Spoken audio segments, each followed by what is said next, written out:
Class 10 students, അപ്പോൾ നമ്മൾ നോക്കാൻ വേണ്ടി പോകുന്നത് നമ്മുടെ മാഗ്നിഫിക്കേഷൻ എന്ന് പറയുന്ന ടോപ്പിക്കാണ്. പല കുട്ടികൾക്കും മാഗ്നിഫിക്കേഷൻ എന്താണെന്ന് പോലും നമ്മുടെ ലെൻസിന്റെ മാഗ്നിഫിക്കേഷൻ എന്താണെന്ന് പോലും കൃത്യമായിട്ട് അറിയാതാണ് പല കുട്ടികളും നമ്മുടെ 10th സ്റ്റാൻഡേർഡിലുള്ള നമ്മുടെ ലൈറ്റ് റിഫ്ലക്ഷൻ ആൻഡ് റിഫ്രാക്ഷൻ എന്ന് പറയുന്ന ചാപ്റ്റർ പഠിച്ചുകൊണ്ടിരിക്കുന്നത്.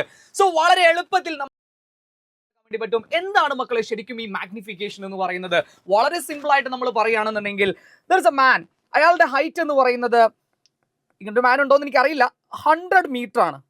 ഓക്കെ, 100 മീറ്റർ വലുപ്പമുള്ള ഒരാളാണ്. ഉറപ്പായിട്ടും അങ്ങനെ ഒരാൾ ഉണ്ടായിരിക്കില്ല. ബട്ട് മാഗ്നിഫിക്കേഷൻ പഠിക്കാനുള്ള എളുപ്പത്തിന് വേണ്ടിയിട്ടാണ് ഞാൻ നിങ്ങൾക്ക് ഇത് പറഞ്ഞു തരുന്നത്.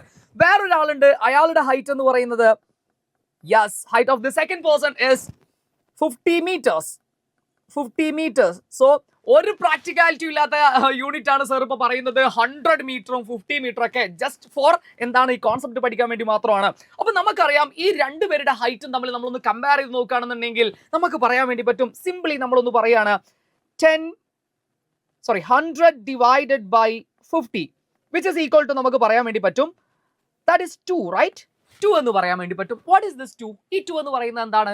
ഈ 2 എന്ന് പറയുന്നത് ഇവരുടെ ഹൈറ്റിന്റെ ഡിഫറൻസ് ആണ്. രണ്ടുപേരുടെ ഹൈറ്റും കൂടെ കമ്പയർ ചെയ്യുന്ന സമയത്ത് നമുക്ക് മനസ്സിലാക്കാൻ വേണ്ടി പറ്റും this person is 2 times of this person. Okay, ഈ കാണുന്ന ആളുടെ 2 times ആണ് ഇവിടെ കാണുന്ന രണ്ടാമത്തെ ആള്. അപ്പൊ ഇതാണ് അവരുടെ വ്യത്യാസം എന്ന് പറയുന്നത്. ഓക്കെ അല്ലേ? ഇനി മാഗ്നിഫിക്കേഷൻ എന്ന് പറയുന്ന കോൺസെപ്റ്റ് എന്താ? മാഗ്നിഫിക്കേഷൻ എന്ന് പറയുന്നത് വളരെ സിമ്പിൾ ആണ്. നമുക്കറിയാം it is defined as the ratio of height of the image and height of the object. എന്താണ്? ഒബ്ജക്റ്റിന്റെ ഹൈറ്റും അതേപോലെ തന്നെ ഇമേജിന്റെ ഹൈറ്റും. HI എന്ന് പറഞ്ഞ് നമുക്ക് ഡിനോട്ട് ചെയ്യാൻ വേണ്ടി പറ്റുന്നത്, നമുക്ക് പറയാൻ വേണ്ടി പറ്റുന്ന ആരാണ്? ഒബ്ജക്റ്റിന്റെ ഹൈറ്റ് ആണോ? അല്ല, ഇമേജിന്റെ ഹൈറ്റ് ആണ്. ഡിവൈഡഡ് ബൈ HO എന്ന് പറയും. What is this HO? HO എന്ന് പറഞ്ഞു കഴിഞ്ഞാൽ it is height of object. So magnification is nothing but HI by HO. Okay, HI by HO എന്ന് പറയുന്നതാണ് നമ്മുടെ ലെൻസിന്റെ മാഗ്നിഫിക്കേഷൻ അല്ലെങ്കിൽ മിററിന്റെ മാഗ്നിഫിക്കേഷൻ എന്ന് പറയുന്നത്. അങ്ങനെയാണെങ്കിൽ ഇവിടെ നമ്മൾ നോക്കേണ്ട ഒരു കാര്യമുണ്ട്. മാഗ്നിഫിക്കേഷന് നമുക്ക് മറ്റൊരു ഇക്വേഷനും കൂടെ പഠിക്കാനുണ്ട്. എന്താണത്? V by U. What is this V?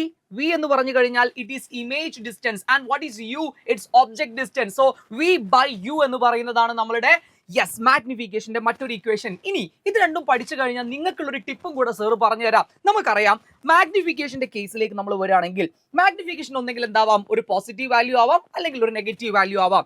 So magnification might be